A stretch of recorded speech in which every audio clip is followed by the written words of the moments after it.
¿Me puede decir fecha de nacimiento? 19 de marzo de 1975. ¿Lugar? Cárcel de Olmos.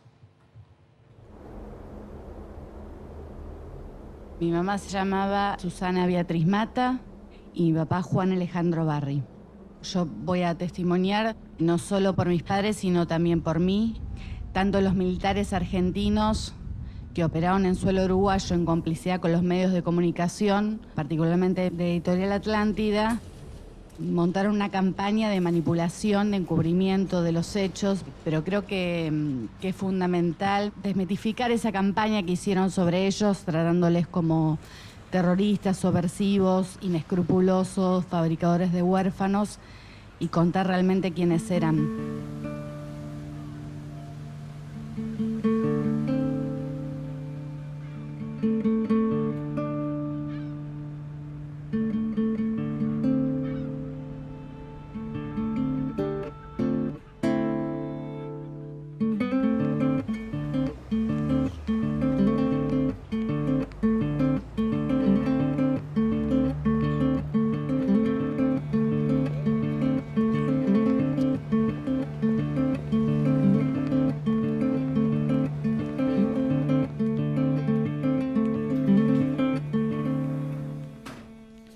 Yo estoy buscando unos diarios de diciembre del año 77. Bien, lo que tendría que hacer es llenarme acá el formulario Sí. con el dato del diario y sus datos personales. O sea, mes y año. Mes y año. Sí. Una ficha por cada diario. Perfecto.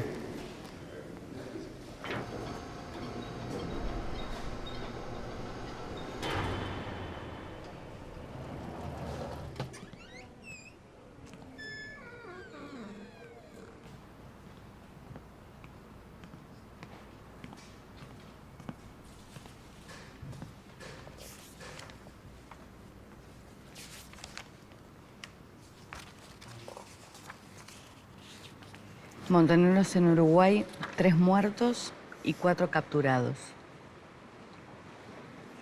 Nora Andrea Christensen, o Dora Mirta Actis, una mujer que vivió y murió violentamente. Su odio por la sociedad fue mayor al cariño que debió sentir por su hija, a la que abandonó a su suerte cuando solo tenía 3 años. Oscar Jesús Rodríguez Torres, el terrorista conocido como Esteban Osopi, que se enfrentará a balazos con las fuerzas conjuntas y perderá la vida.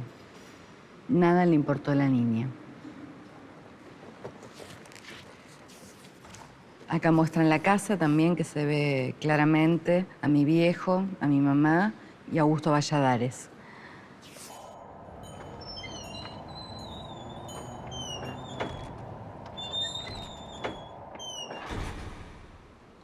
En el comunicado, en todo lo que sale, en todo se publica el 23 de diciembre, los hechos fueron el 15 de diciembre, o sea, el comunicado de las fuerzas conjuntas sale 7 días después y, por supuesto, en todas las notas obvian el secuestro en forma clandestina del resto de los militantes que estaban en la casa, que son llevados directamente por las Fuerzas Armadas Argentinas en un avión a la ESMA. Acá sigue el 27 de diciembre. La pequeña Alejandra busca a su familia.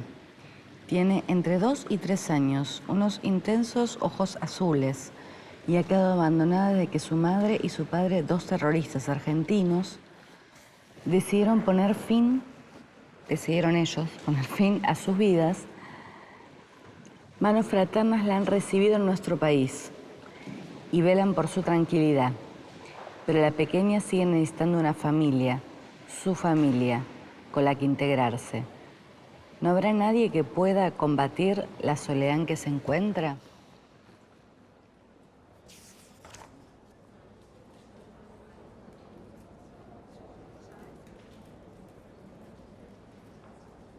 Esta es del 26 de diciembre. Sale en la nota de tapa. Me ponen a mí con una foto que dice: Alejandra procuran localizar a familiares. La justicia militar de instrucción se encuentra abocada a la localización de los familiares de la pequeña Alejandra, por cuanto considera que su lugar es entre ellos.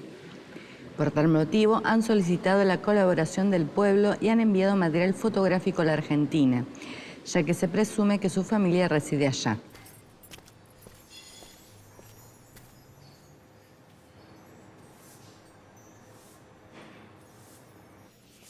Este es del día 30 de diciembre. El dolor queda atrás. La pequeña Alejandrina Barrimata estrecha su muñeca en brazos de una funcionaria policial, antes de partir con sus abuelos a una nueva vida en Buenos Aires. Seguramente, la tristeza de sus ojos vuelve a dar lugar a la esperanza de su mundo infantil de donde nunca debió salir. La justicia militar procedió a entregar a sus abuelos paternos a Alejandrina Barrimata, la pequeña hija de dos sediciosos argentinos, subversivos, descubiertos en nuestro país de quienes informan sobre su deceso, quienes resultaron ser Juan Alejandro Barry, que resultó muerto en un enfrentamiento con las fuerzas conjuntas. La otra persona era Susana Beatriz Mata, de profesión maestra, quien resultó muerta por autoeliminación. Las personas mencionadas eran los padres de la niña abandonada que respondía al nombre de Alejandra. Los periodistas fueron testigos de un acto legal, pero por demás emotivo. La pequeña Alejandrina, vestida con un trajecito blanco y con una campera roja, asistía a algo que ella no entendía. Mientras se procedía a la lectura del acta, ella jugaba con una muñeca vestida de española y recorría con su vista el pequeño recinto. Su asombro fue mayor cuando una funcionaria le puso el pulgar en una almohadilla y luego se lo apretó contra el documento. De esta manera se ponía fin a la parte legal. Posteriormente fue subido a una silla para que los reporteros gráficos y cameraman de televisión registraran sus últimos momentos en nuestra ciudad. Su cara reflejaba cierto temor y se mostraba inquieta, lo que motivó algunas lágrimas que fueron prontamente calmadas por sus abuelos. A las 20:17, la pequeña Alejandra ascendía al vapor de carrera, en manos de una funcionaria. Tras ella iban sus abuelos, que de ahora en adelante tendrán la difícil tarea de hacerle olvidar los trágicos momentos vividos a esta inocente víctima del terrorismo.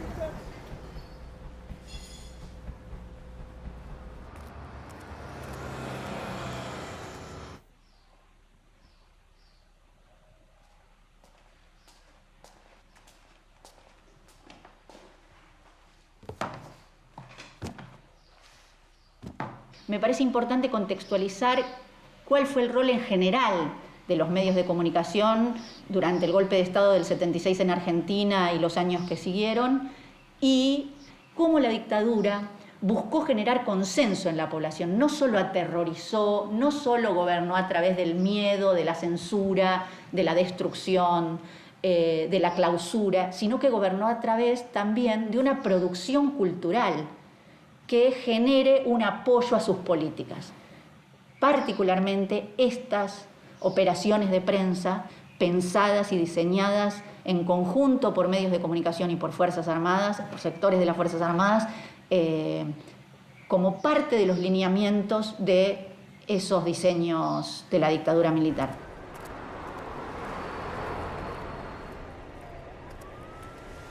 Desde ya, principios del 75, se pueden rastrear en los medios, especialmente en los medios de la editorial Atlántida, la instalación de que el problema nacional es la subversión y que es necesario terminar, liquidarla, aniquilarla, y cómo construían esa figura del subversivo para que se pudiera instalar un plan sistemático de secuestros y asesinatos como vivimos en este país.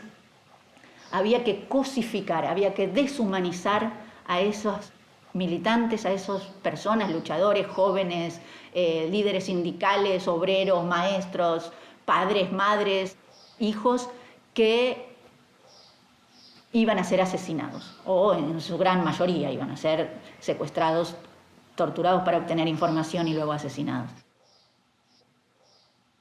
cuando aparece un rostro con un nombre propio, con una historia, es en realidad como un trofeo de guerra, ¿no? Es en realidad, todos los demás son seres sin nombre y sin historia. En este caso, el nombre y la historia es justamente para transformarla ella no en víctima de lo que las Fuerzas Armadas, tanto en Uruguay como en Argentina, habían realizado, sino en víctima de sus propios padres.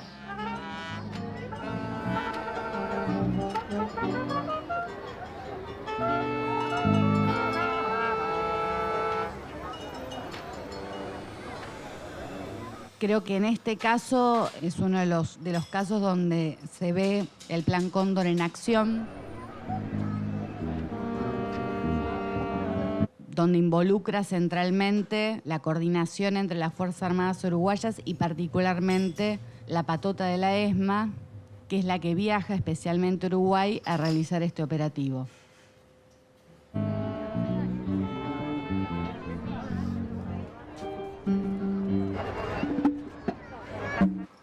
La patota de la ESMA llega a Uruguay el 17 de noviembre de 1977.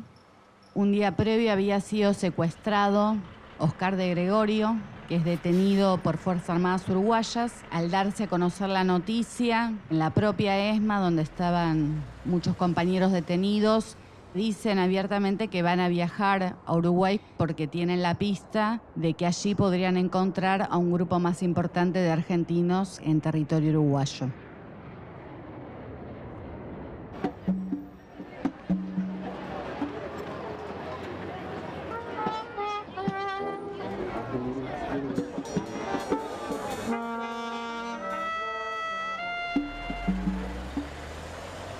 El 15 de diciembre de 1977 se produce un operativo conjunto que culminan en el asesinato de algunos de los militantes, en el secuestro de otros y en la privación ilegal de la libertad de niñas que en ese momento estábamos con nuestros padres.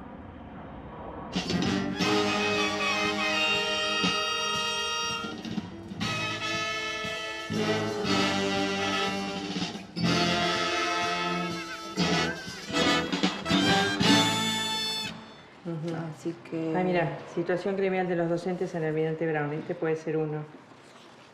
Si quieren, las invito, que allá tengo unas Bueno. sillitas y una mesa, así pueden leerlos tranquilas. Está bien. Sí, A ver, ¿Llevamos todos?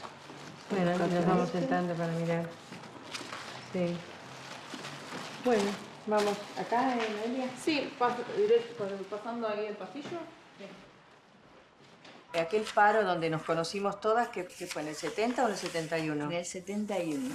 ¿Te acordás que nosotras éramos las jóvenes? Claro. Ya eran las viejas. Nosotros le decíamos las viejas y capaz que tenían 20 años menos que lo que tenemos nosotras ahora.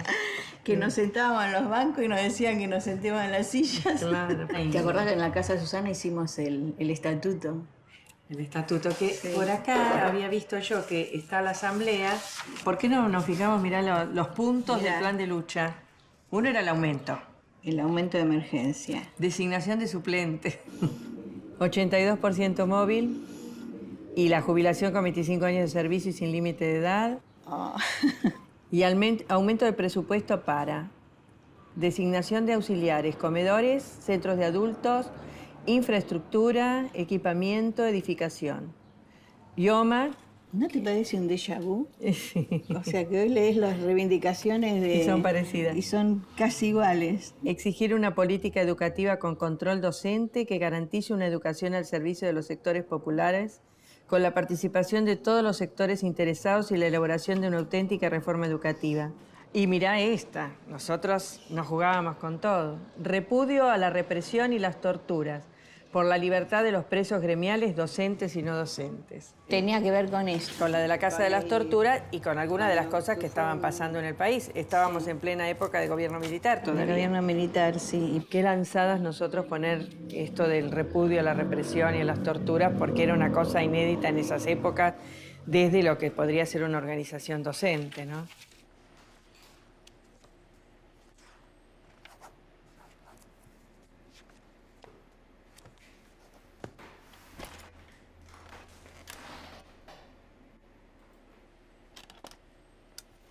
Me parecía interesante comenzar a relatar qué cosas nos formaron o qué cosas de alguna manera influyeron para que la historia se construya como se construyó. 4 hermanos, 3 varones, 1 mujer, un hogar típico de clase media, media alta en Adrogué, un Adrogué que es muy distinto al que soy, y un par de padres que se conocieron, mi mamá como voluntaria de guerra en Londres, era enfermera, graduada del Hospital Británico, hija de escoceses, y mi papá, hijo de irlandeses. En realidad no estaba becado, pero aprovecha que le dan una beca para ir a Oxford y Cambridge y terminar su doctorado en abogacía, y pese a la guerra decide ir allá. Allá se conocen y se casan. En ese hogar nos formamos, educados primero en una escuela primaria bilingüe y la secundaria en el Colegio Nacional Almirante Brown. Cursando 4º año, conformamos un movimiento estudiantil que se llama OMER, Movimiento Estudiantil Renovador. Esta militancia nos cambia mucho, especialmente a John Alec y a mí. Ahí se separan nuestras vidas, porque yo muy joven me caso y me voy a vivir a Mar del Plata. Había pasado el Cordobazo, John Alec había tenido una participación estudiantil mucho más ya comprometida. Cuando vuelvo a Buenos Aires, 1969, comenzamos a participar de cierto movimiento estudiantil bastante importante, manifestaciones, reacciones contra la policía.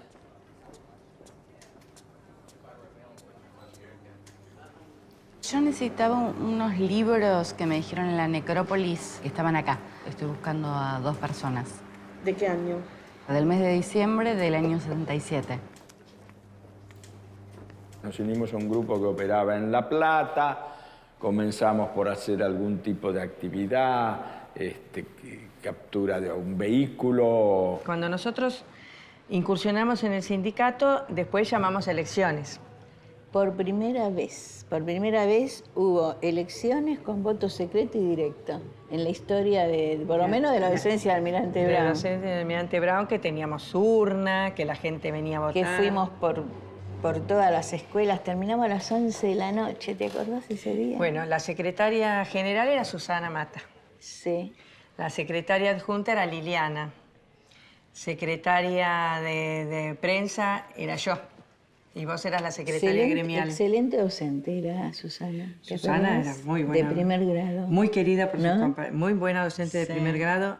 Justamente ella especializada en primer grado. Y ella llevaba a cabo esto que decíamos nosotros, ¿no? Esta cosa de elaborar una política educativa. Nosotros hablábamos de la política educativa en general, pero la que ella desarrollaba en la escuela era muy querida por los padres, Susana. Sí, sí. Porque además ella lo tenía muy claro, que todo lo que era defender la educación empezaba en la escuela, con los chicos, y por eso también queríamos que eso fuera un tema de discusión en el propio sindicato, ¿no? Sí.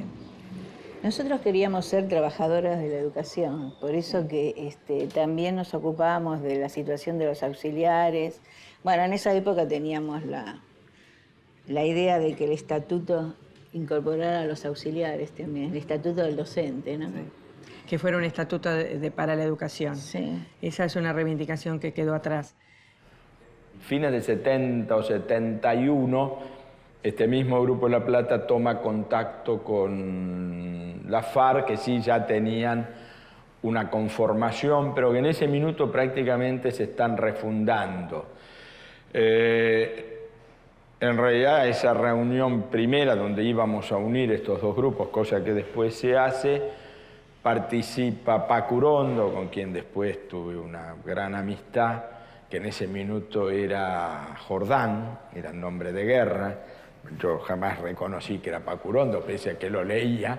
La actividad militar se incrementa un montón, la actividad política se incrementa. Yo digo que cambia radicalmente el 17 de noviembre de 1972 con el retorno de Perón. Ahí comienza otra historia. ¿Por qué? Porque estas organizaciones que tenían una escala adquieren otra. Acá está el libro del año 77, tenés que buscar por orden cronológico y están ordenados alfabéticamente. ¿Está? Si querés puedes pasar a aquella silla. Ajá, perfecto. Lo buscas ahí. Bueno. ¿Está? Cuando se hizo la CETERA, me acuerdo que vos y Susana fueron las congresales. Y estaba Susana Papic también, Susana Mata y Susana Papic, que después el tiempo las hizo cuñadas. También nos atravesaban los acontecimientos políticos que movilizaban a todo el país en ese momento que nosotros estábamos en el sindicato. John Alec empieza a destacarse como un cuadro político, como un gran cuadro político, lo mismo que Susi.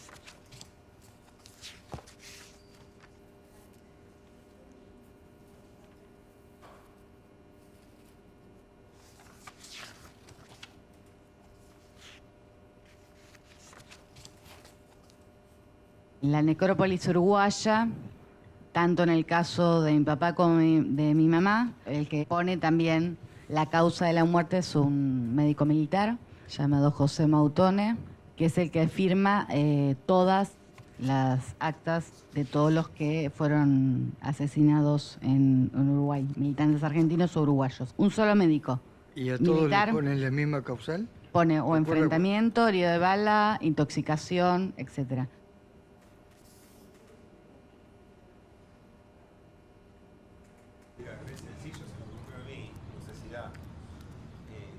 John Alec comienza a ser un cuadro muy importante, lo que lo lleva finalmente a la Secretaría Política de la organización. Yo creo que a fines del 74 se comienza la integración de las organizaciones. En principio un grupo importante de FARC nos oponemos a la integración con Montoneros. En ese minuto los principales, digamos, por FARC, que participan en estas discusiones son John Alec, Paco. John Alec duda en esta integración y finalmente yo la rechazo con un grupo enorme. Después de eso John Alec cae detenido, pasa en la penitenciaría La 9 de La Plata como 7, 8 meses. Esto el embarazo de Susana, que cae detenida después, poco antes de tener la Alejandrina, que la tiene en la cárcel. O sea, todo ese proceso aceleró la historia. Cuando a Susana la detienen... Estaba en mi casa. Y claro, estaba en tu casa. Cuando... Ella llamó por teléfono a Nora. Y ella le decía por teléfono, no vengas porque voy a salir. No vengas. ¿Decía Nora? Sí. Pero no importa, le decía ella. Y yo le decía, Susana, no vayas, no vayas. Si te dice que no vayas, no. Y Susana fue. Y porque se sentía muy muy comprometida con Nora, ella. Me acuerdo que estaba con ese vestidito, estaba embarazada, con ese vestidito azul con lunares blancos. De 7 meses estaba ella. Ya. Bueno, y después de eso, pero ¿te acordás que después de eso nosotros hicimos una volanteada en el banco, en la cola del banco, que decía Libertad nuestra secretaria general? ¿Te acordabas? ¿No te acordabas? ¿Sabes Yo que sí. no me acuerdo Sí, yo de me eso? acuerdo de eso. ¿En serio? Lo hicimos con afiliadas que nos ayudaron. Qué audaces. Qué audaces. Igual estábamos antes del golpe esto, No, ¿eh? no me puedo decir, pero ya estaban las 3 años. Sí, sí.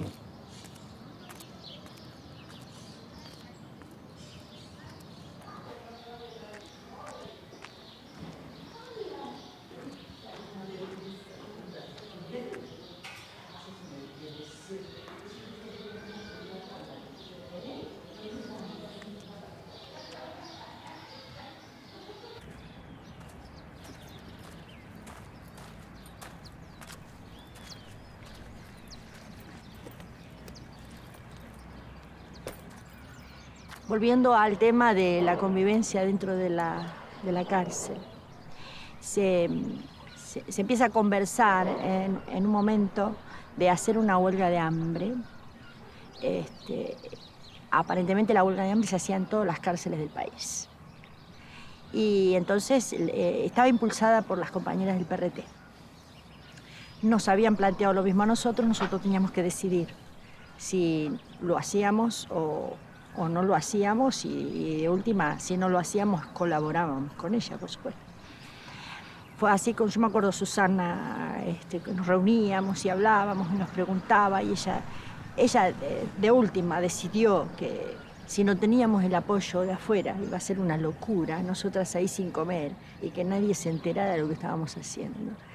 Entonces se decidió hacerle la colaboración a las compañeras y se inició la huelga de hambre, que fue muy dura, ¿no?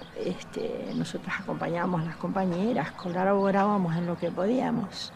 Con el tiempo nos enterábamos que esta decisión de Susana fue correctísima y que fue la decisión que se tomó también en las otras cárceles, porque no teníamos el apoyo, no estaban enterados, no teníamos la logística de afuera como para que se sepa lo que estaba pasando. Hay algo que siempre cuento, Jonalek y Susana Tutti tenían serios problemas para que Susi quedara embarazada. Hacen tratamientos de todo tipo. De golpe, en medio de una reunión política, era la hora y la temperatura y todo, con lo cual salían disparados y dejaban la reunión. Susana recibía la correspondencia de su compañero. La correspondencia de su compañero consistía en toda una enumeración de los acontecimientos políticos y luego, en los últimos renglones, una dedicación a ella que ella no leía. O sea, pasa esto, leía todo, y cuando llegaba, bueno, esto no lo puedo leer porque es para mí. Decía. ¿El primer nombre es Juan? Sí, Juan Alejandro Barry. Son las originales, ¿no? Sí, son las originales. Esta es una. Sí, después... Esta de Juan Barry. Sí, Susana. Beatriz Mata.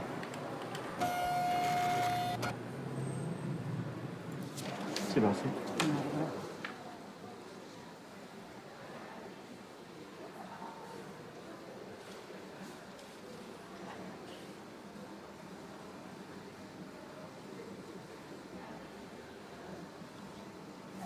Bueno, muchas gracias.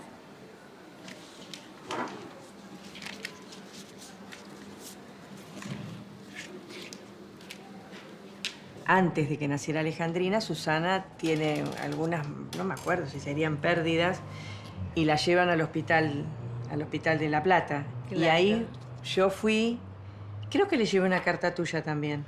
Yo le pasé una carta. Tantos esfuerzos por yo fui con olvidarse uno, yo fui con mi hijo, terminás olvidándote de todo. Y nosotros seguíamos todavía con el sindicato abierto. Sí. Que creo que lo cerramos. Si el golpe fue en marzo, lo habremos cerrado en junio. Sí, en junio. Nos Después llevamos todos los papeles. Nos llevamos todos los papeles. Y el único sindicato que quedó abierto fue el de La Matanza y el de San Martín. San Martín. Esos son los únicos que quedaron abiertos. ¿Y Morón? No, Morón cerró. Ah, cerró Morón. Cerramos, todos los sindicatos cerraron. Finalmente lo pasan ya clandestino, va a la unidad Rosario, donde yo lo veo una vez o dos, y después de eso medio nos perdemos el rastro, hasta que se produce el golpe militar. El 23 de octubre desaparece Henry. ¿Por qué lo sé? Porque tengo un allanamiento en mi casa terrible, nidos de ametralladoras en todas las casas de los vecinos, me hacen varios simulacros de fusilamiento, 9 milímetros que me gatillaban en la boca, me preguntaban permanentemente por mi hermano Henry, me preguntaban por Jonalek mucho, evidentemente estaba ya muy buscado por todos los servicios de seguridad. Yo me enteré en México que ella había salido en libertad. Y luego, cuando paso a la base de Perú, me entero ahí, nos enteramos dolorosamente ahí de los acontecimientos de Uruguay.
Aprovecho las circunstancias, hacerme presente ante ustedes a efectos de expresarles, en nombre del gobierno y concretamente de la gente que trabajamos en esta casa, nuestro más cordial saludo en este día, que es el Día del Periodista.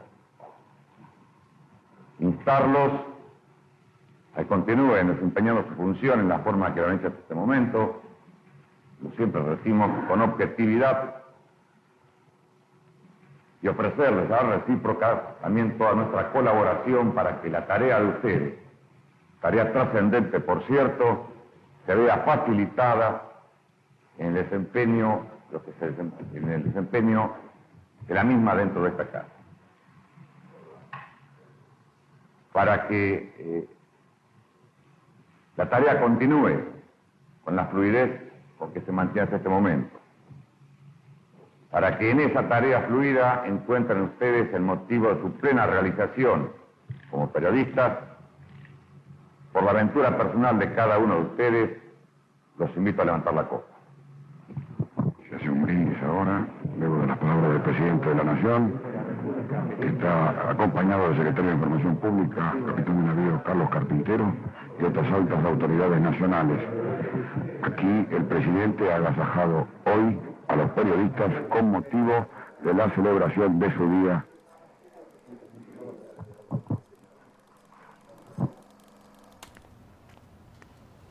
Te quería pedir las revistas Somos, Gente y Para Ti del año 1977, de diciembre, y de enero de 1978.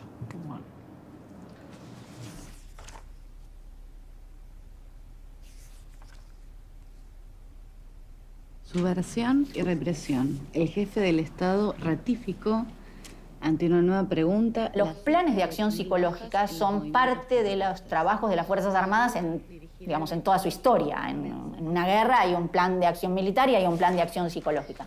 Acá se plantearon lo mismo. Para todo eso sirvieron, y mucho, los medios de comunicación, y no solo un medio de comunicación. La editorial Atlántida por sí sola no lo podría haber logrado, sino que lo que fue fundamental fue el funcionamiento homogéneo de los medios, el funcionamiento donde no se podía escuchar otra visión, otra campana que no sea la que la dictadura quería dar de sí misma. Por eso toda la política de papel prensa, por eso lo que fueron la política de los diarios, La Nación, La Razón, Clarín, La Prensa, digamos.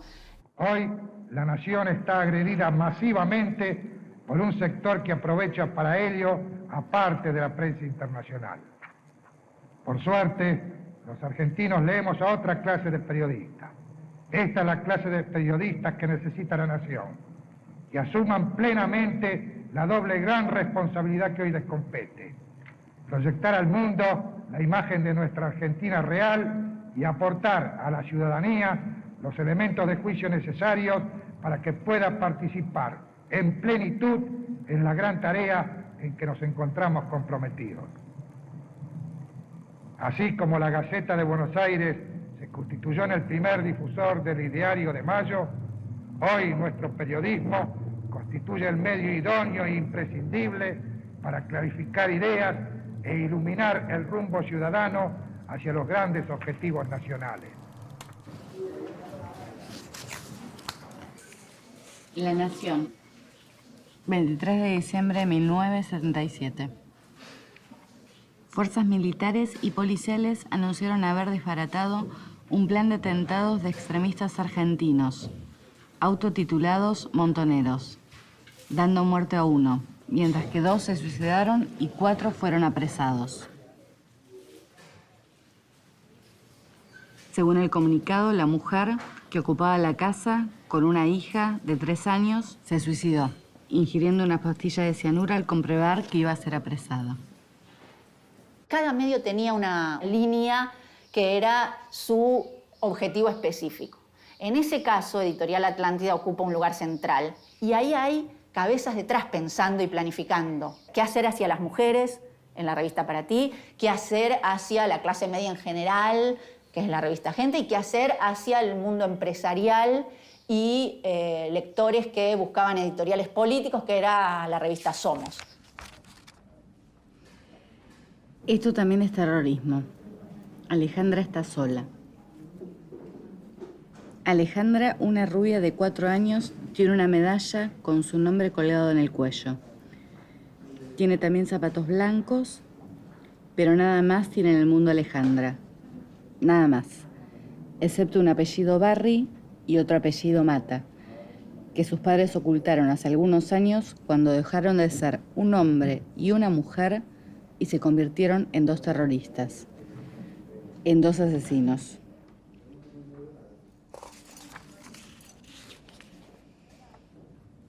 No es una nota aislada en una editorial, hay un trabajo en conjunto con lo que pasó en el diario El País de Uruguay, que hay una colaboración entre Editorial Atlántida y ese diario en cuanto al traspaso de material gráfico, en el tema de las fotos se ve precisamente. En este caso lo que tenemos son, por un lado, la producción fotográfica que se hace sobre la niña, hecha por un estudio fotográfico, ¿no? O sea, todas estas fotos son típicas fotos que hacía una familia en la década del 70 cuando quería que vengan de un estudio y le saquen fotos a su hijo. En una plaza o en un banco o con plantas alrededor, sentadita, paradita, poniéndose el saquito, sacándoselo. O sea, una producción de fotos para mostrar imágenes agradables de una niña. Cuando la editorial Atlántida hace su producción en las 3 revistas, lo que vemos es que no solo se publican estas fotos del estudio fotográfico de Alejandrina, sino que también se publican fotos como el frente de la casa, fotos de armas, fotos de un auto donde supuestamente se enfrentó a la policía, etcétera, etcétera. O sea que se contrapone, y el trabajo que hace el medio es contraponer a la niña hermosa, rubiecita, débil, vulnerable, etcétera, frente a armas en una mesa. O sea que el discurso está contado a través de las imágenes y se cuenta por contigüidad, o sea, no hace falta decir nada. Los padres de esta niña que la abandonaron, además tenían armas y desplegaban un accionar delictivo al lado de ella. La predisposición a la credibilidad del lector de prensa frente a la imagen es la de suspender la subjetividad de alguna manera. Esto es, no voy a dudar de lo que miro, sino que lo que veo me van a estar contando lo que sucedió.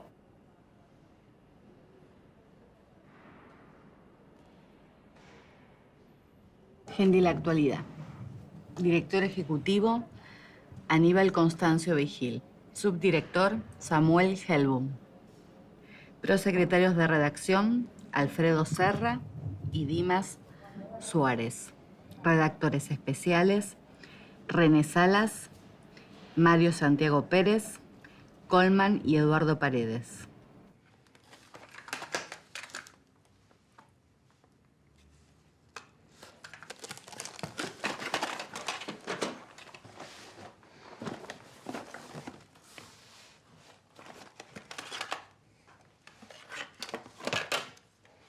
Este puede ser este.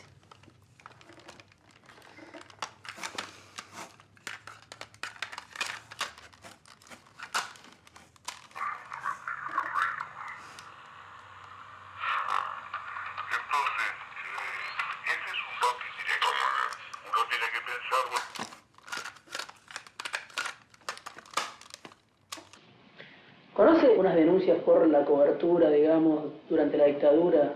No, lo que hay es Alberto Fernández en la televisión últimamente. Yo lo vi 2 o 3 veces haciendo mención de que él le hizo un juicio a la editorial Atlántida, Aníbal Vigil, porque en la revista Partí se hizo una nota con una persona que estaba en la escuela de mecánica, ¿verdad? ¿Eso es Alberto Fernández? Sí. ¿El ex jefe de gabinete? El ex jefe de gabinete. Y después hay otras denuncias de una chica que había sido tapa de varias publicaciones de la revista. Sí, de Somos, de Gente, de Para Ti. No, eso no lo tenía. Yo lo que tengo es solamente lo que hizo público Alberto Fernández hace, qué sé, 2 años. En 1 o 2 programas de televisión que yo lo vi, él mencionó esto como una forma de apoyar lo que dijo que era su posición con respecto a los derechos humanos. que había sido abogado de la revista Humor y de los periodistas de la revista Humor, y mencionaba el caso de Aníbal Vigil. La verdad, no me acuerdo, yo no manejaba la revista Para Ti, Aníbal Vigil está muerto, no puedo decir nada. Él dice todo el tiempo que no se acuerda, digamos, cuando le empezamos a preguntar, y cuando le muestro eso no quiere ver. Y le digo, bueno, acá está, no sé si no recuerda, como que se lo acerco un poco, y él toma distancia, ¿no? Lo dice de una manera un tanto despectiva, ¿no? Como, no, eso no, algo escuché, yo no tenía que ver, era mi primo. Alejandra sola, ahora huérfana, ni siquiera conoce sus apellidos. Sus padres lo ocultaron cuando se convirtieron en 2 terroristas.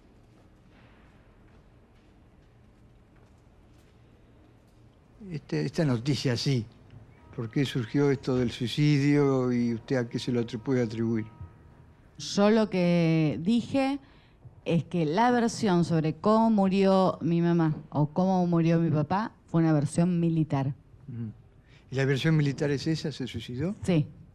Lo que dije también es que justamente cuando entraron los militares a esa casa, de donde estaba mi mamá, María del Huerto Milesi, había salido, que era la única adulta que estaba en ese momento, y que en el momento en que entran los militares, el resto éramos niños. La denuncia que yo le digo es una que son varias notas con una chica que tenía 2 años y entonces dice, bueno, a ellos no les importaba Alejandra, ¿no? Que es la chica esta de 2 años. Dice que la causa responsabiliza tanto a los ejecutivos de Editorial Atlántida como a su staff editorial, pero lo que dice es responsabilidad en, bueno, complicidad con la dictadura, propagandismo de la dictadura. Sí. Pero por eso le preguntaba si lo habían citado por esto. Hace poco hubo un episodio y apareció toda esta discusión de Chiche Helm, de Editorial Atlántida en ese momento. Bueno, a él se los recuerdan seguido. ¿A usted no? No, y además, porque saben que no tengo nada que ver. Yo era el gráfico, ¿eh? Claro. No, usted me pregunta del Mundial del 78, sí, yo lo traté a Lacoste, estuve en el vestuario argentino en el Monumental cuando ganó, pero de ahí a... ¿Y Gente para Ti y Somos? ¿A quién? Mi primo Aníbal. O sea, la línea para el proceso, digamos, la línea de las publicaciones de la editorial, la decidía él. Aníbal. No Sí, se sin duda. discutía. No. Yo era el rey del mundo del deporte, ahí sí. Bueno, ahí cuenta cómo era la estructura, digamos, de la familia Vigil en la conducción de los medios. Otra vez lo pone a Aníbal Vigil como el cerebro o el líder de los contenidos que publicaba y difundía la editorial.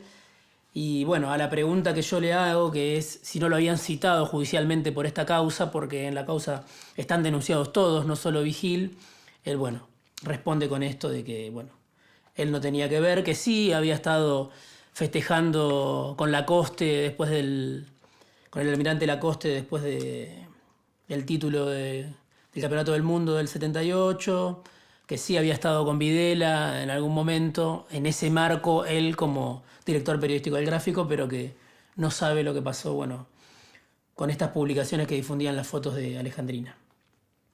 Este caso sucede fines del 77, principios del 78.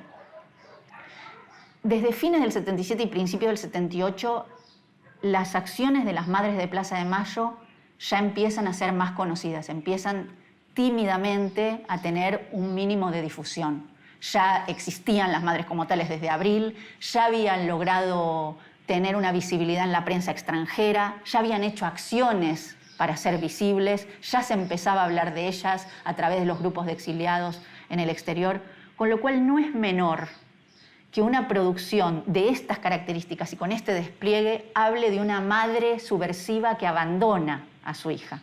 A mí me parece que justamente lo fuerte de las madres de Plaza de Mayo, en ese momento todavía no se llamaban así, de las madres, eran madres buscando a sus hijos.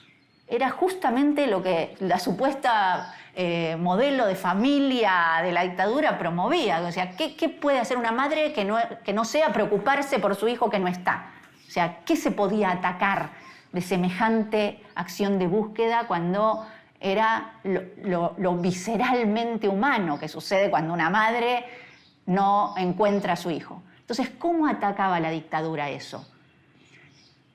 Contrarrestando esto diciendo las madres abandonan a sus hijos. Y no solo a hijos grandes, ya militantes, abandonan a una niña absolutamente vulnerable, débil, ¿no? Que es una niña de 3 años casi. O sea, ¿qué puede haber peor que una madre que abandone a una hija en esta... O sea, en este contexto me parece que es parte de la campaña psicológica que... Por eso el despliegue de esta producción, ¿no? Que esta producción está encabezando en tantos medios simultáneamente. Encuentran acá una beta, no solo para hablar de lo que significaba la subversión, sino también para desmistificar lo que empezaba a ser un reclamo cada vez más conocido, que eran las madres buscando a sus hijos. Fue Somos o para ti la que también puso la calcomanía el lema de esa época de los argentinos somos derechos humanos. Quiero decir, no me acuerdo concretamente. Y hablando de gráfico, digamos, o sea, un ojear, gráfico de 78, y cada tanto se ven como fotos de Videla, incluso una carta. ¿Eso lo incomoda mirando para atrás o...? ¿A mí? Sí. No. Que nosotros tuvimos una posición a lo mejor pro proceso en un momento dado, sí. Después no. Y después que nos enteramos de lo que había sido... Bueno, a ver. Mi primo Aníbal tuvo que irse al Uruguay exilado porque Masera lo quiso secuestrar. ¿Por qué? Porque Masera creía que Aníbal Vigil tenía que hacer lo que él quería. Y como no lo hizo, mi primo iba a correr casi todas las mañanas al Rosedal. Y una mañana desde un auto le sacaban fotos. Masera era un loco. Entonces, el mensaje era claro. Si te puedo sacar fotos, mañana te levanto. Bueno, es muy lindo escucharlo porque el tipo dice... Masera era un loco en ese sentido. Lo secuestró a mi primo Aníbal, él se tuvo que ir justamente a Uruguay porque bueno, los militares lo querían secuestrar y cuando nosotros le preguntamos si esto no tiene que ver con una interna dentro de las Fuerzas Armadas, con las distintas ramas que había y que Editorial Atlántida era parte de esas internas entre los milicos, bueno, él dice que no, que esto se explica porque Masera era un loco en ese sentido. A ver, Aníbal era muy amigo del jefe del SIN en ese momento, el Servicio de Informaciones Navales, que era el capitán de navío Varela, que después fue edecán naval de Alfonsín, sí, agregado naval argentino en Perú. Y Varela, Aníbal habló con él, le contó esto y qué sé yo, y Varela le dijo, ¿estás loco? ¿Qué te pasa? Las relaciones de la Editorial Atlántida con las Fuerzas Armadas todavía es necesario estudiarlas mucho más a fondo, pero se sabe que estaban muy aceitadas las relaciones con la Marina, que se veía gente de uniforme en las reuniones de dirección, de decisiones editoriales de la empresa, o sea, directamente con el uniforme venían a las revistas, con lo cual la relación era sumamente estrecha. ¿Cómo se daba esa relación? ¿Se daba solamente por una convicción ideológica, política? Seguramente esa convicción estaba, pero indudablemente también había una ida y vuelta de servicios mutuos. Esto es, Editorial Atlántida tenía vínculos económicos también, tenía la posibilidad de desarrollo editorial incluso por la desaparición de sus competidoras. Si bien Editorial Atlántida no participa de lo de papel prensa, porque eso tiene que ver con papel y diarios, también se beneficia económicamente con las publicidades, con un montón de aspectos económicos que seguramente a Editorial Atlántida le fueron muy beneficiosos. Yo pensaba, bueno, ¿qué pasa con Chiche Helblum? ¿Qué pasa con los Vigil? Siempre me había quedado esa duda. Y bueno, nada, empecé a tratar de rearmar el árbol genealógico de los Vigil para saber cuál era Constancio Vigil, ¿no? Y dijo algunas cosas que me parece que son reveladoras sobre todo del vínculo que tenía la Editorial Atlántida con los jerarcas, digamos, de la dictadura. Pero no hay mucho para decir. Es más lo que tiene para callar que lo que tiene para decir. Eso es lo que se ve un poco en la entrevista.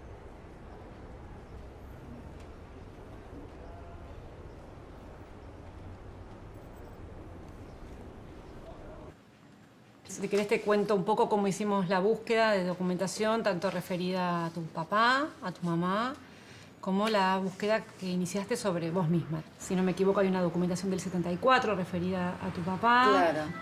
Y hay una orden de... ¿Una orden de captura? Una orden de captura naval que tiene que ver con cómo fue el asesinato de mis viejos en Uruguay, que fueron fuerzas conjuntas de militares uruguayos y la Marina argentina que viajó especialmente para ese operativo.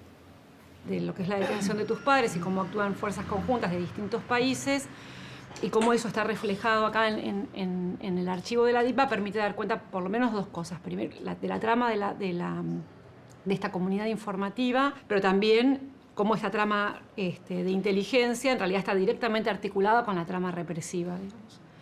Porque esta documentación revela la detención de tus padres. Entonces, es interesante para pensar la articulación íntima que hay entre la inteligencia y la represión. Digamos, no se puede pensar el accionar de inteligencia si no es a fines represivos. Claro. Haya sido en gobiernos, en regímenes dictatoriales, pero también incluso en periodos democráticos. Digamos. La inteligencia siempre tiene como objetivo, es un insumo para un proceso represivo. Digamos. Si bien es importante decir la editorial Atlántida fue cómplice de la dictadura y eso es una verdad, digamos, prácticamente objetiva, es importante a los fines de la investigación empezar a discriminar qué hizo cada medio.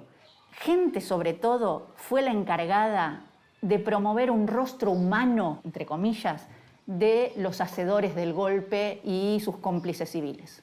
Gente lo que hacía era mostrar a Videla atándose los botines como uno de nosotros.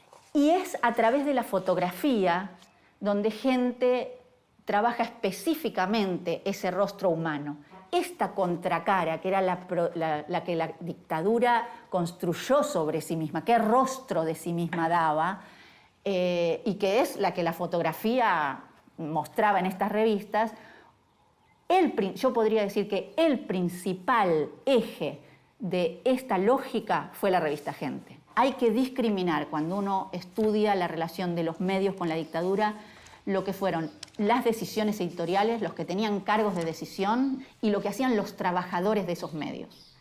Obviamente Chiche Helblum, otros tipos que trazaban los contenidos, eran directores de publicaciones que vendían cientos de miles de ejemplares, de Clarín, de La Nación, de Editorial Atlántida. Bueno, por supuesto tienen una responsabilidad mayor, primero los dueños de los medios, segundo la comandancia periodística de esos medios. Bueno, por supuesto están, no sé cuántos, pero 89 periodistas desaparecidos durante la dictadura militar. O sea, la materia prima del periodismo es la ideología un poco, ¿no? Y eso es lo que diferencia a un trabajador de prensa de cualquier otro trabajador, en el sentido de que es un poco responsable de la producción que genera el dueño de un medio, digamos.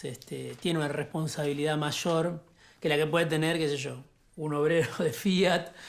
Hay un lugar y un tiempo en el que uno es una extensión de los deseos del patrón, siendo periodista. Y bueno, ahí está la postura de cada periodista, por otro lado está la espalda que ese periodista tenga, los límites que esté dispuesto a poner. Te da una posibilidad a eso porque es el alcance, pero digamos es todo el tiempo una lucha por colar un sentido que no está... es un sentido que no está en los papeles, digamos, de los dueños de los medios en general, digamos, más allá. Hay periodistas que trabajan en medios que tienen una ideología y esos periodistas coinciden con la ideología del medio. No ha sido nunca mi caso. Al cerrar la DIPA, digamos, la policía de la provincia de Buenos Aires crea otras direcciones, departamentos dedicados a la misma tarea.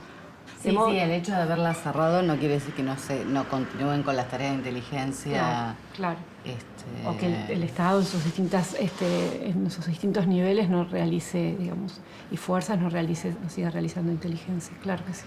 Lo que me impactó mucho, porque yo particularmente soy denunciante en el Proyecto X, que es el proyecto que se denunció de distintos organismos de derechos humanos, llevado adelante por Gendarmería Nacional, con un proyecto de inteligencia, similar al que vos estás contando de la DIPA sobre organizaciones, bueno, sobre trabajadores, personalidades de derechos humanos, militantes de izquierda.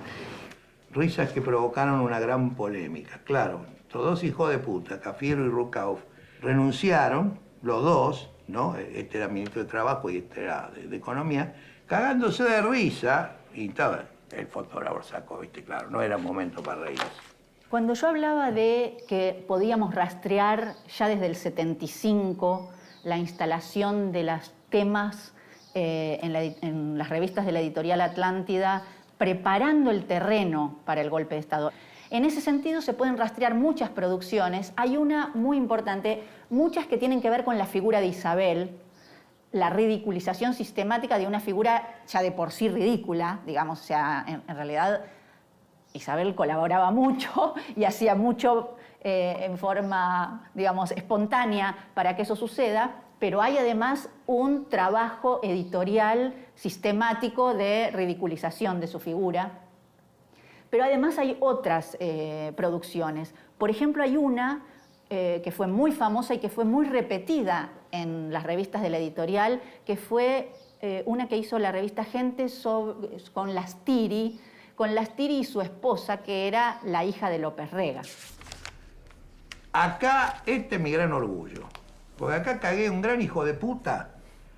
El señor Raúl Lastiri, en un momento en que el país se desangraba económicamente, que había un escándalo, que la presidenta estaba en cama todo el día porque tenía una diarrea permanente, qué sé yo, este asume como jefe del entorno. Pido una nota, me la niega, logro hablar con ella y a ella le encantó la idea de salir en Gente. Le digo, bueno, vamos a hablar de su vida, dónde nació. Bueno, yo soy de Parque Patricio, me dice, pero éramos pobres. Yo tenía un solo pantalón, que mi mamá me tenía que planchar todos los días, pi. Así fuimos llegando, ¿no? Hasta el momento que me dice, lo que son las cosas, pensar que yo tenía un solo pantalón, dice, y ahora yo me cambio 3 veces por día, 3 veces por día, ¿no? Desde las medias y los zapatos hasta la corbata, la cambian, todo, 3 veces por día. Dije, le digo, pero corbata, ¿cómo se va a cambiar 3 veces por día las corbatas? ¿Cuántas corbatas tiene? Ah, dice, yo tengo más de 300 corbatas. ¿Vos te das cuenta? Un funcionario peronista, estamos hablando de un peronista que se supone era un peronista histórico de lo de Perón y Evita y los obreros y la justicia social. Este gran hijo de puta diciendo tengo 300 corbatas y algunas me las regaló la señora Isabel. Yo digo, no le creo. No le creo, no me cree. Va al placar y abre. Y sí que había más de 300 corbatas. Esta producción no fue casual. Incluso nos da esa pauta el hecho de que después, en todos los números especiales de Gente, cuando habla de gente a los 10 años, a los 20 años, etc., vuelve a poner en sus notas, en sus páginas centrales, esa producción que habían hecho con Lastiri y Norma López Rega como un gran éxito periodístico. Me acuerdo que el ámbito financiero puso un insulto al país, qué sé yo, la levantó todo el mundo. Vamos a buscar las fichas de tus padres y las tuyas. Acá están todas las fichas personales. Sí. En el caso mío en particular, no sabía que había un archivo especial sobre mí. Ahí estoy yo. Alejandra. En lugar de Alejandrina Sí. te han puesto Alejandra. Nuevamente. Una ficha elaborada el 1 de diciembre del 97, que remite al legajo DS, delincuente subversivo varios, número 37.163, en la foja 7. Y está Barry, digamos tu apellido, tu nombre, y como antecedentes sociales, esto que te comentaba hoy, que a nosotros nos permite dar como la primera impresión de por qué lo está vigilando la DIPMA, dice detenido el 17 del 10 del 97 en Capital Federal, integrante marcha en repudio contra el presidente de los Estados Unidos. Sí, después. Alojada en comisaría séptima. Alejada en porque comisaría me detuvieron en en eso. la comisaría séptima. Vamos a ver si aparecen las de tu papá. Acá tienen que estar. ¿Ves? Esta es la otra ficha que dice Barry, Juan Alejandro, Osvaldo. Y como primer legajo remite a un DS, delincuente subversivo varios, número 1371. ¿De qué año? Y la ficha está iniciada el 24 de marzo del 75. Mira, acá. Esta es la caja 2337, que tiene documentación. Pasamos si quieres. Sí. Lo que me parece muy importante retomar, en este caso especialmente para trabajar y estudiar a fondo lo que fue el caso Alejandrina, es la combinación de medios y dictaduras, especialmente en el Cono Sur y especialmente pienso en Chile, Uruguay y Argentina. Lo que yo veo cada vez con más firmeza es una coordinación en políticas de comunicación. Esto es, políticas de comunicación, de impresión de materiales, de temas de agenda que se instalaban en Chile, después eran retomados en Argentina y en Uruguay. Un caso que se había desarrollado en Chile repercutía en la prensa argentina y la prensa chilena la retomaba a partir de lo que hacían los medios argentinos. Me parece que ahí hay que empezar a establecer y buscar las redes que fueron no solo, insisto, para la línea de coerción y represión, sino las redes para establecer políticas de búsqueda de consenso y de discursos únicos, no solo al interior de un país, sino al interior de las dictaduras en el Cono Sur. Hay muchas fichas en este fichero. A ella la detuvieron en noviembre del 74, cuando estaba embarazada de mí. Mata a Susana Beatriz. Acá hay una ficha.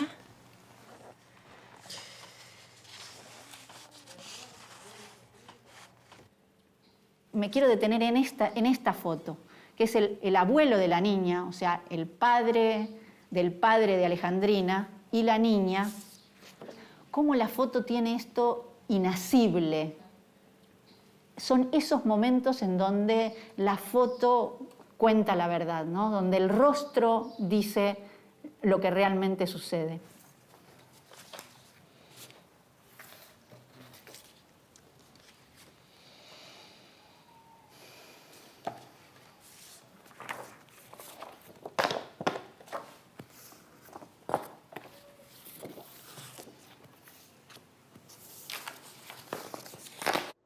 Se pueden realizar estos juicios porque son los sobrevivientes, los familiares, los excompañeros, los que dan testimonio, los que estuvieron en centros de detención y pueden identificar algunos de los represores. Y muchos de ellos tienen que pasar por situaciones muy difíciles, incluso muchos de ellos poniendo en riesgo su vida, como Jorge Julio López, y con el mensaje después de eso de impunidad. Porque a tantos años de la desaparición de Julio López no hay nadie que esté condenado, y lo que sí se demostró que gran parte del aparato represivo que fue parte de la dictadura, muchos de ellos siguen en funciones. Lo demostró Julio López, lo demostró hace poco tiempo Luciana Rúa. Y hay un reclamo histórico que han hecho los organismos de derechos humanos independientes que tiene que ver con la apertura de los archivos de la represión.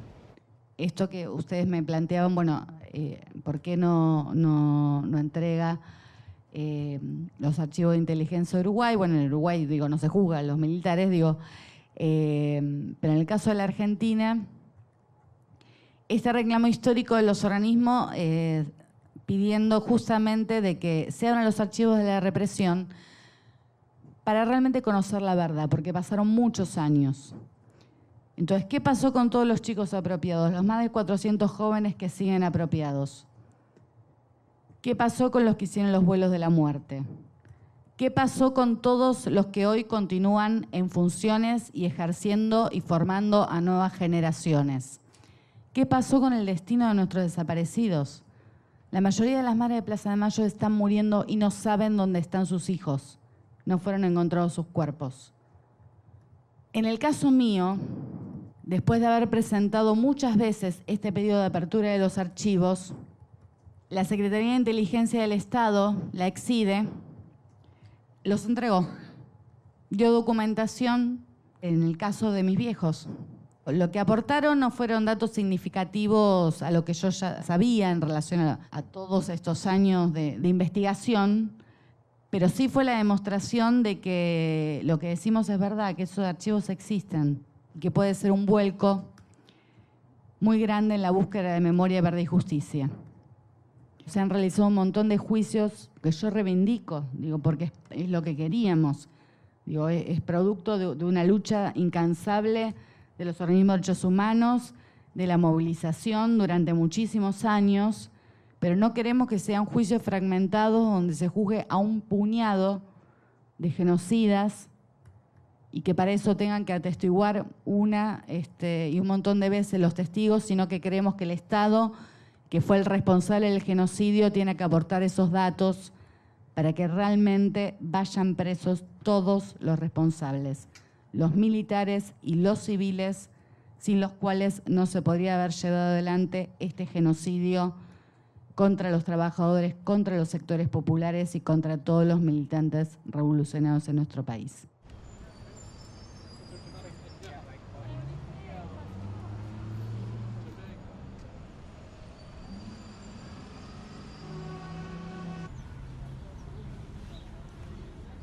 Estamos, bueno, en el bar donde me reuní con Johnny por última vez. Yo trabajaba cerca de acá, en la calle Talcahuano, y bueno, tenemos todo un sistema de antiseguimiento, caminatas, creo que entre que recibí la llamada con los códigos que teníamos hasta que llegamos acá, debo haber caminado unas 50 cuadras más o menos. Llegamos acá y fue un día muy duro porque él me estaba trayendo los documentos de él, de Susi y de Alejandrina, por si pasaba algo. Y yo a veces lamento haber discutido en aquel minuto porque me dijo que estaban a meses de tomar el poder, que ya tenían toda la percepción que se venía una gran insurrección popular, que todas las bases estaban. Traté de irme de esa discusión, cosa que conseguí a medias. En determinado momento es como que cada cual se quedó con lo suyo. Yo presentía dentro mío que era la última vez que lo iba a ver. Nos dimos un larguísimo abrazo y la historia es la que se conoce. ¿Y su tío paterno vive? Mi tío paterno sí está acá. Mi otro tío, Enrique Barri, junto con su compañera, Susana Papic, fueron desaparecidos en el año 76. Susana Papic militaba con mi mamá, era docente también. También los dos eran militantes de Montoneros, y mi tío en ese momento trabajaba en una fábrica en Wilde y fue desaparecido. Hasta el día de hoy no sabemos nada sobre su destino.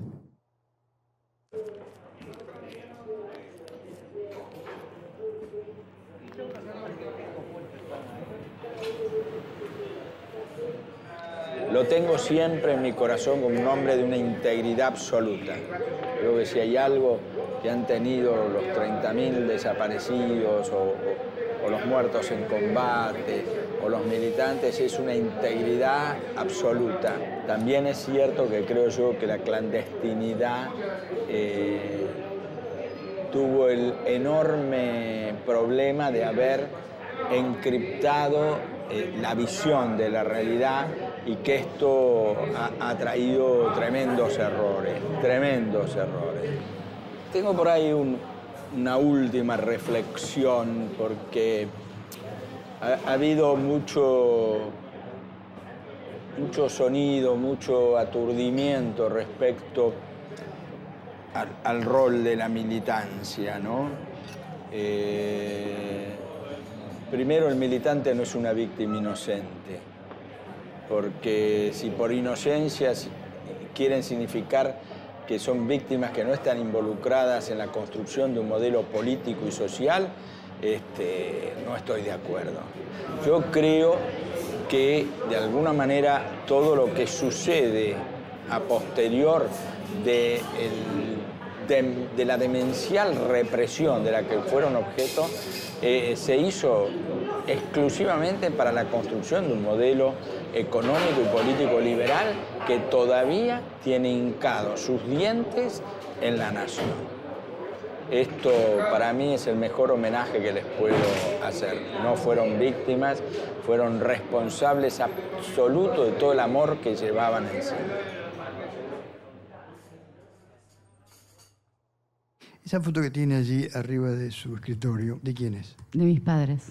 ¿Y en qué fecha fueron obtenidas? No sabría decirle. Mis viejos vivieron una corta vida, una intensa vida, desde muy jóvenes, dedicados a la militancia, a la entrega por eso, de la cual eran felices, de la cual fueron muy felices. Que vivieron una vida no pensando solamente en salidas individuales, sino pensando y entregándose a una causa para cambiar esta sociedad. Yo, después de conocer la historia de mis viejos, también me convertí en militante por los derechos humanos de ayer y de hoy, militante política de izquierda. Yo no sé particularmente en esta foto en qué momento fue tomada.